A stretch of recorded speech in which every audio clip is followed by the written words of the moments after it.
They thought Camilla had weathered every storm. Public backlash, fierce headlines, and whispers in Parliament. She had survived it all with a practiced smile and iron will. But that was before she found herself cornered by the one royal she could never manipulate, Princess Anne.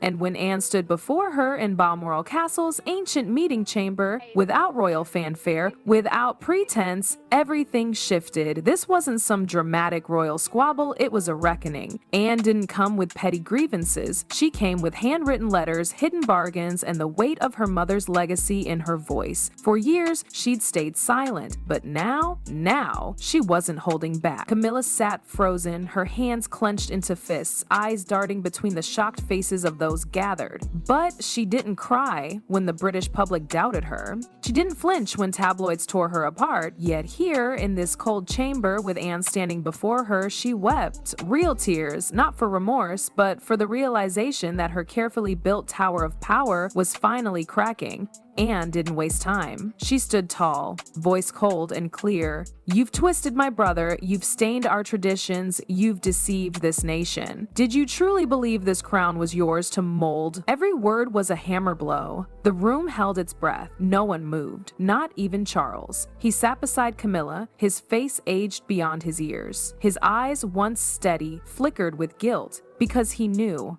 Anne wasn't bluffing. She had waited, collected, documented, and now she was pulling the veil back on everything. Then came the moment no one expected. Anne produced a letter. Not stamped, not formal, just a plain sheet shaking slightly in her grasp. "This," she said, "is our mother's handwriting." The chamber snapped into silence as if time itself held its breath. A single glance at the signature was enough.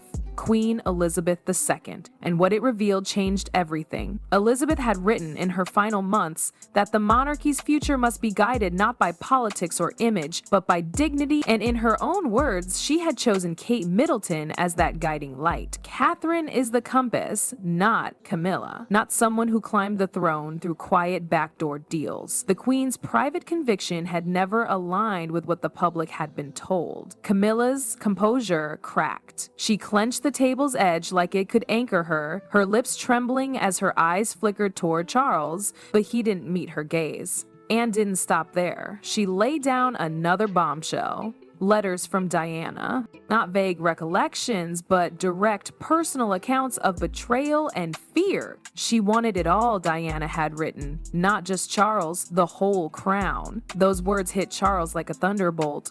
Anne's voice lowered, almost trembling with pain.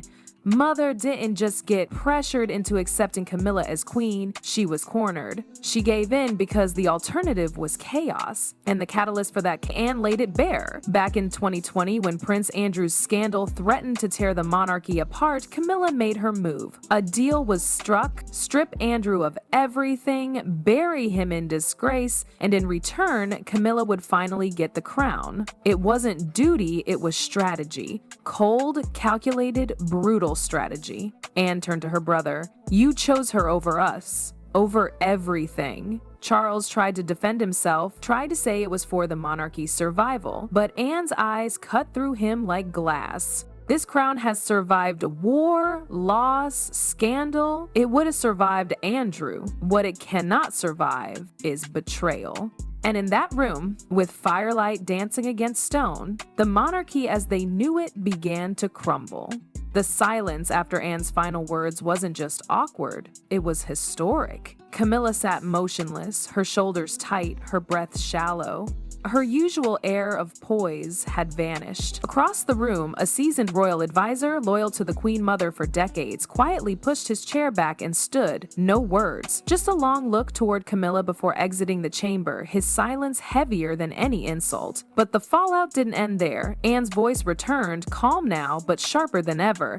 "This family was built on duty," she said, her gaze sweeping across the table, "not ambition." And then came the name that sent ripples through the room. Tom Parker Bowles, Camilla's son. A respected food critic, yes, but royal? Never. Yet Anne had discovered that Camilla, in private meetings with Charles and select advisors, had been quietly pushing for her son to be granted an honorary royal title, something discreet but official enough to secure his place within the royal circle. Royal blood grants titles, Anne said, her tone fierce. Gasps followed. Even Charles looked blindsided. He'd always known Camilla had ambitions, but this? To elevate her own child into a dynasty that had survived centuries of lineage scrutiny? Camilla tried to respond, but her voice faltered. It was never about power. It was about unity. I thought... Anne didn't let her finish. Unity, she echoed, disbelief etched across her face.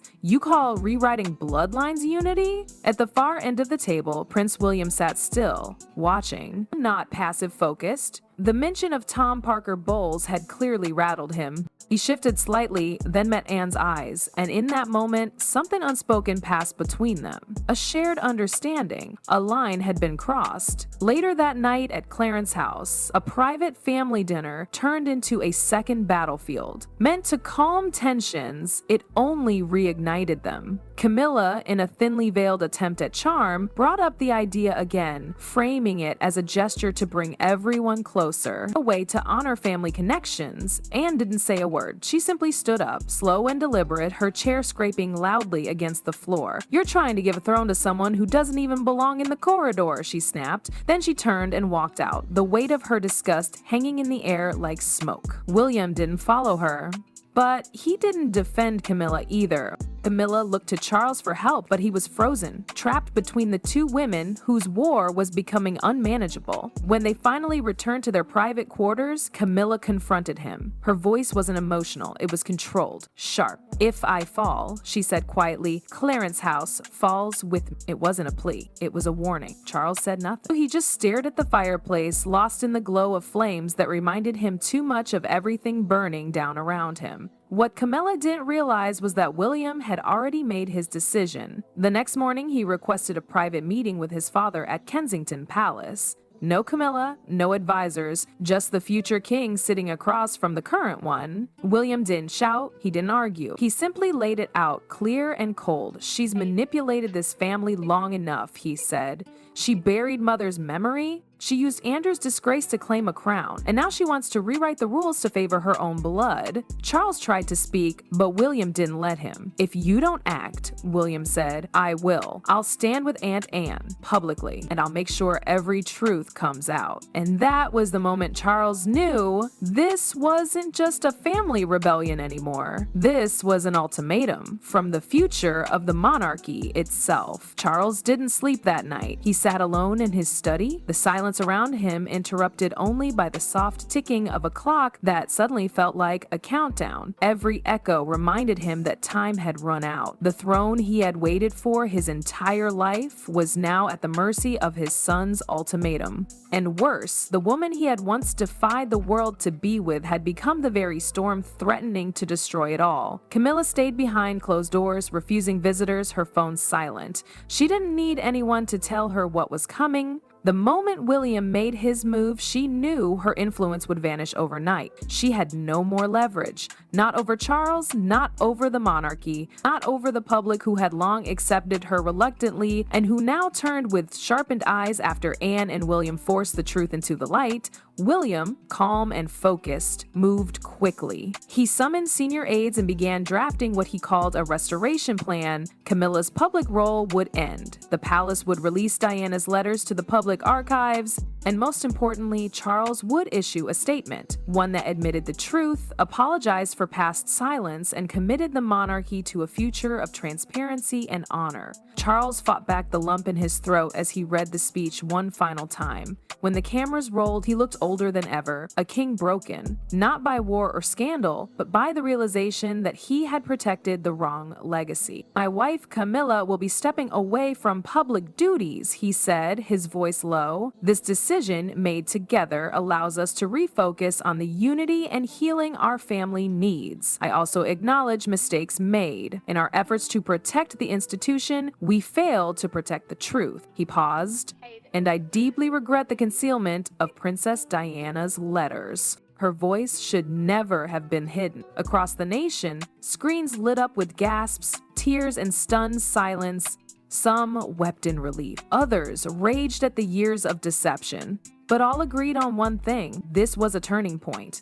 Camilla, now officially withdrawn from public life, packed quietly at Clarence House. There were no press conferences, no goodbyes, just a closed door and a statement citing health and the need for private reflection. The woman who had once ruled the headlines now faded into the background, her reign cut short not by scandal but by exposure. And in her place stepped Kate Middleton. At a charity event days later, Kate addressed a hall packed with volunteers, families, and media. She didn't mention the drama. She didn't have to. Her calm, her warmth, and her steady presence said everything. And as she walked through the crowd, hugging children and chatting with elderly supporters, one woman whispered loud enough for the cameras to catch it, "She's the queen we've waited for." That clip went viral within hours. Princess Anne, watching from Sandringham, allowed herself the rarest thing: a smile.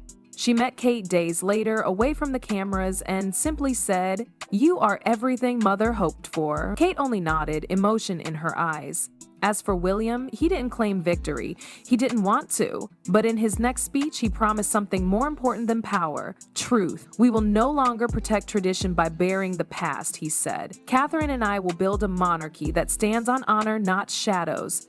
The Windsor archives were reopened, Diana's letters were displayed, and slowly the cracks that had threatened the entire foundation began to heal. The crown didn't fall. It changed hands, changed tone, and for the first time in decades, changed direction. And the people finally believed in it again.